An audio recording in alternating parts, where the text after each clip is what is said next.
জলের জায়গায় জল নেই কেন রে? আজকাল কোনো কাজটা না বললে করিস না চাপা। যা ভরে নিয়ে আয়। দাঁড়িয়ে আছে হাঁ করে। আমি জল ভরে দিচ্ছি মা। কেন?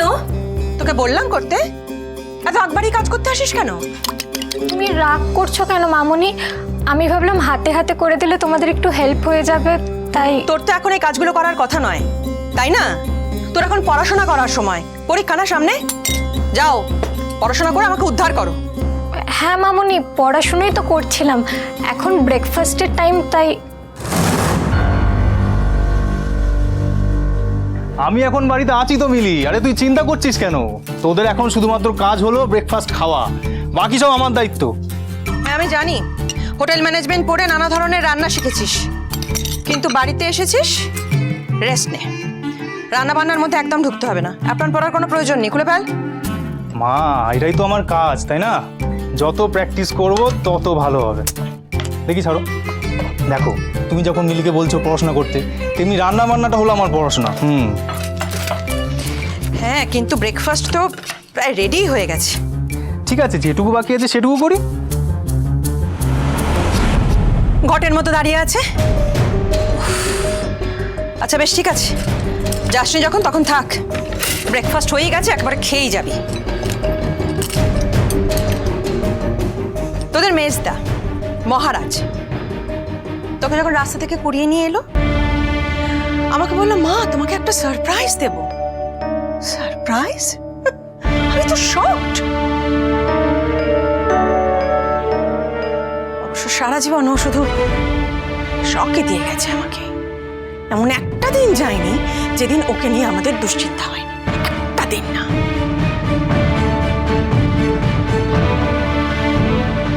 বেরিয়েছে রাত্রিবেলা, কখন ফিরবে কে জানে? কেউ জানে না। কাল রাতে মেজদা অনেক কষ্ট পেয়েছে। কষ্ট? ও মা, ও আবার কষ্ট পায় নাকি? ও তো কষ্ট দেয় রে, কষ্ট দেয়। শোন, তোদের দুজনকে একটা কথা বলছি। তোদের মেজদা বাড়ি ফিরলে না, ওকে বলে দিবি যে এইটা একটা সভ্য সমাজ। হ্যাঁ, এটা একটা সভ্য সমাজ, জঙ্গল নয় যে এখানেও সারাক্ষণ কেশর তুলিয়ে করে বেড়াবে।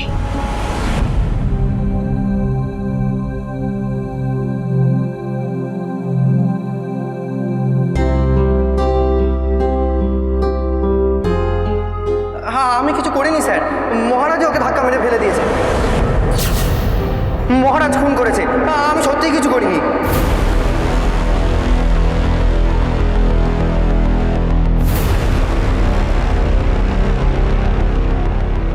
ব্রেকফাস্টের ঠিক আগেই বাড়ি চলে এলি। মা ঠিকই বলে, খিদে পেলে তখন তোর বাড়ি ফেরার কথা মনে পড়ে। কেন যে শুধু শুধু তেজ দেখাতে যাস?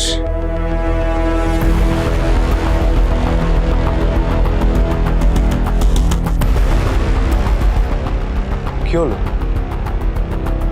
ওভাবে তাকিয়ে আছিস কেন? মহারাজ, মহারাজ, তুই এসেছিস? কোথায় কোথায় ছিলিস সারা রাত? হ্যাঁ, ওই এলেন এলেন মহারাজ। রাজ্য জয় করাই নাকি তার কাজ?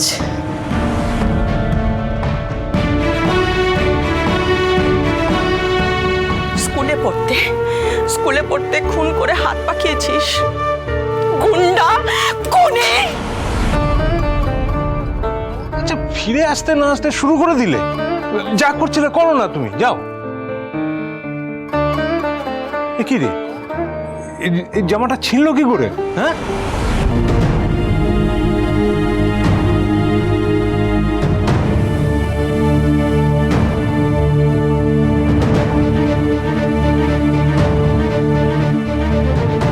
মেজদা, তোর চোটে কোথায়?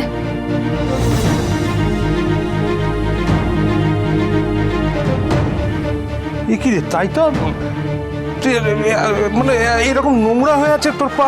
তুই কি সারা রাত খালি পায়ে ঘুরে বেরিয়েছিস নাকি? না কেন, খালি পায়ে কেন বেরোবে? চটি পড়েই বেরিয়েছিল। দেখো কি ওসব ছাইপাশ খেয়ে কোথায় কোন নর্দমার পাশে পড়েছিল নিশ্চয়ই।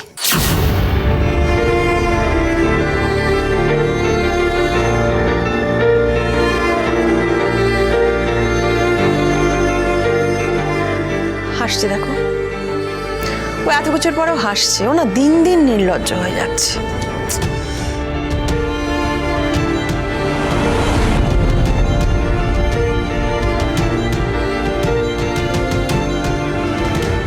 মিলি, হ্যাঁ মামুনি। তোর মেজদার খাবারটা উপরে দিয়ে আয়। আয়। কেন ওপরে দিয়ে আসবে কেন? ও আগে ফ্রেশ হয়ে আসুক, আর তারপর আমরা সবাই একসঙ্গে বসে ব্রেকফাস্ট। সবার সঙ্গে না তুমি মহারাজকে মিলিও না প্লিজ। ওর খাবার ওপরে পৌঁছে যাবে, ও ঠিক খেয়ে নেবে। সবার সঙ্গে বসবে, 5টা কথা বলবে, কারো খাওয়া হবে না। আচ্ছা, সকাল থেকে এসে ও কটা কথা বলেছে বলো তো? হ্যাঁ, কথা তো শুধু ও শুনেই গেল। ওর তো খাওয়া নিয়ে কথা, খাওয়া নিয়ে কথা। তো খাবার রেডি আছে, পৌঁছে দেওয়া হবে, খেয়ে নেবে। তুমি কেন এত কথা বলছো? বুঝো না তো? রেডি আছে, দে প্লেট দে। দাঁড়াও মা, মেজদার খাবার রেডি আছে, আমি নিয়ে যাচ্ছি, ঠিক আছে বাবা? চল চল।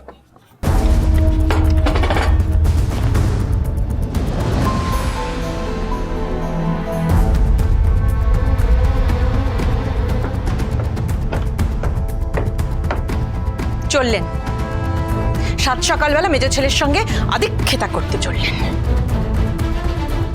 বাদ দাও না মা, বলে বলেও কাউকে শোধরাতে পারবে না, এভাবেই চলবে। না, এভাবে চলতে দেওয়া যায় না সোমনাথ, এভাবে চলতে দেওয়া যায় না কখনো। তোদের বাবা ভাবে যে ওই মহারাজকে একমাত্র সব থেকে ভালো চেনে। আরে আমার সন্তান, আমি জন্ম দিয়েছি, আমি জানি না আমার সন্তানটা কে কেমন? আমি প্রত্যেককে আলাদা আলাদা করেছি, আর মহারাজকে তো সব থেকে বেশি চিনি। আরে আরে চিনি।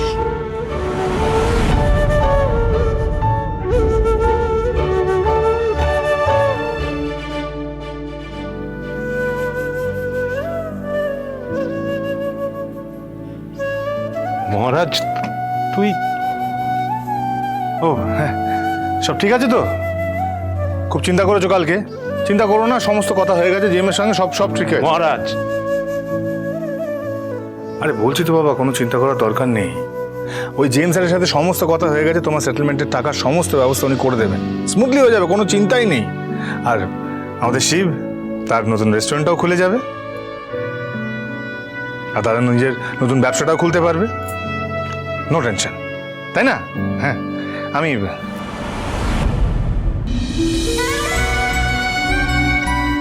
কি হয়েছে বাবা? অমন করে কি দেখছো?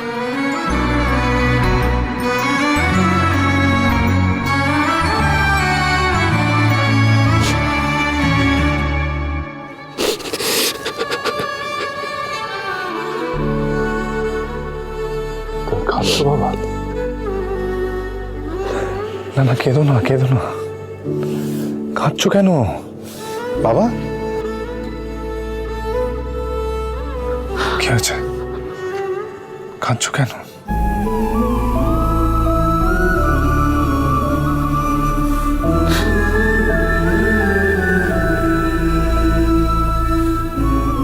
কাল তোর খুব কষ্ট হয়েছিল না রে? খুব দুঃখ হয়েছিল তোর? কাল সারা রাত একা একা কোথায় কাঁদছিলিস তুই?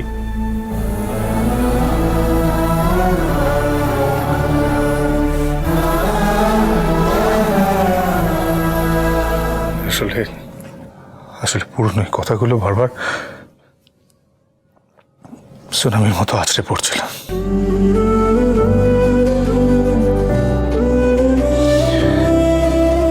যেগুলো মন থেকে সরানোর চেষ্টা করি, সেগুলো বারবার মনে পড়ছিল। তাই একটু সময় লাগলো সামলাতে।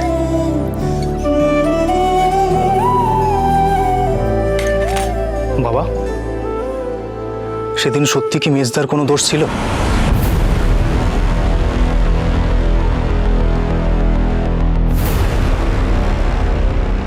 ঘটনাটার মধ্যে যে একটা গোলমাল আছে সেটা আমি বুঝি, কিন্তু সত্যিটা তো আমি জানি না, জানতে চাই। এ দেখো, আমার আবার দেরি হয়ে যাচ্ছে, আমি স্নানটা সেরে নি, খিদে পেয়েছে তো খুব। হ্যাঁ, যা যা।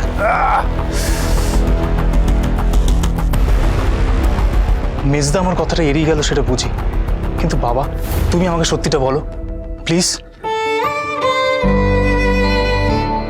তো মেজদার এবার একটা বিয়ে দেওয়া দরকার, বুঝলি? হ্যাঁ? বিয়েটা হলে যদি ওর কষ্টটা একটু কম হয়। শোন বাবা, যাবে না, দোকান বন্ধ করে কোথাও যাবে না। তুমি দাঁড়াও দাঁড়াও তো বাবা। মা বল। বাবা শোনো, আজকে সন্ধ্যেবেলা তুমি যাবে তো গয়নার দোকানে? হ্যাঁ। হ্যাঁ, আমিও কিন্তু যাব তোমার সাথে। না রে মা, তোর যাওয়ার দরকার নেই। দরকার আছে বাবা, সন্ধ্যের পর তুমি চোখে ভালো করে দেখতে পাও না, আর তাছাড়া সুগারটা না কমলে আমি তো ছানিটাও অপারেশন করাতে পারছি না। এই অবস্থায় তোমাকে একা ছাড়া যাবে না, ব্যাস। উফ বাবা, শুনেছো শুনেছো তোমার মেয়ের কথা? সব শুনেছি। শোনো, তুমি আর সন্ধেবেলা যেও না, তুমি একটা কাজ করো, কাল সকালে যাও বড়। না না, এই সকালবেলা যাওয়া যাবে না। কেন? সকালবেলায় গেলে অনেকটা সময় দোকান ফাঁকা থাকবে, দোকান ফাঁকা রাখা যাবে না। আচ্ছা না। আচ্ছা। তাতে লেবু দেবো, একটু লেবু। কি এমন ক্ষতি হবে শুনি দোকান ফাঁকা রাখলে? আর যদি যেতেই হয় তাহলে তুমি আমি একসঙ্গে মিলেই যাব, ব্যাস। রমা, ও রমা, এই তো বলছি যে ছেলের বাড়ি থেকে ফোন করেছিল, বুঝলে? আচ্ছা। ওরা না কালকেই আমাদের পূজারিনীকে দেখতে আসতে চাইছে। তা তোমাদের কোনো অসুবিধা হবে না তো? কাল না, অসুবিধা কিছু নেই গো সীমা। ঠিক আছে, বলো না, আসতে বলো। ঠিক আছে, শুনলে তো, আসবে। এই তাহলে তো কালকে গয়নাগুলো আনার কোনো মানেই নেই, আমাকে তো আজকেই যেতে হবে। হ্যাঁ, ওই গয়নাগুলো পূজারিনীকে পরিয়ে কালকে পাকা কথাগুলো সেরে ফেলবো। ঠিক আছে, ঠিক, সেটাই ভালো হবে। একবার গয়নার কথা ঢুকেছে মাথায়, সেটা আর বেরোচ্ছেই না। শোনো, ঠিক আছে, দুজনে মিলে গয়না আনতে যাব। না না, কাল একটা বড় দিন, তুই তাড়াতাড়ি আজকে মায়ের সঙ্গে বাড়ি ফিরে যা। হ্যাঁ রে মা, তুই আজ আমার সাথে তাড়াতাড়ি বাড়ি চল। দেখ না, রোদে পুড়ে পুড়ে তোর মুখে কিরকম একটা কালি পড়ে গেছে। বাড়ি গিয়ে সর আর বেসর লাগিয়ে দেবে। না না মা, আজ তাড়াতাড়ি ফেরার কোনো চান্সই নেই। আজ তো ব্যবসায়ী সমিতির মিটিং আছে আবার। ব্যাস, তাহলে তো মিটেই গেল। তুই এই মিটিংটা সামলে বাড়ি ফিরে আয়, আর আমি গয়নাগুলো নিয়ে ফিরে আসছি। দেখ,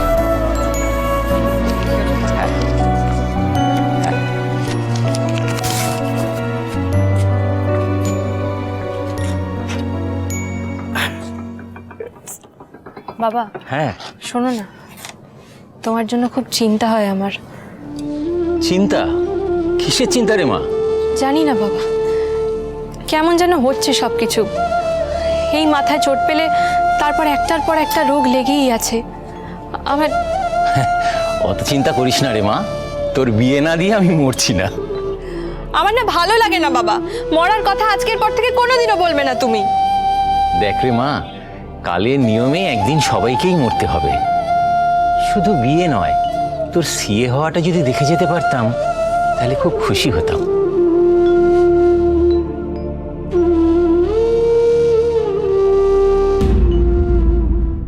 কদিন ধরে এই এলাকায় চোরের উপদ্রব খুব বেড়েছে, গয়নাগাটি সাবধানে নিয়ে যান।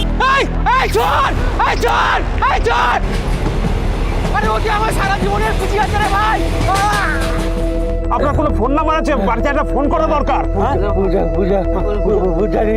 পূজারিনীকে টাকা যায়, টাকা দেবে।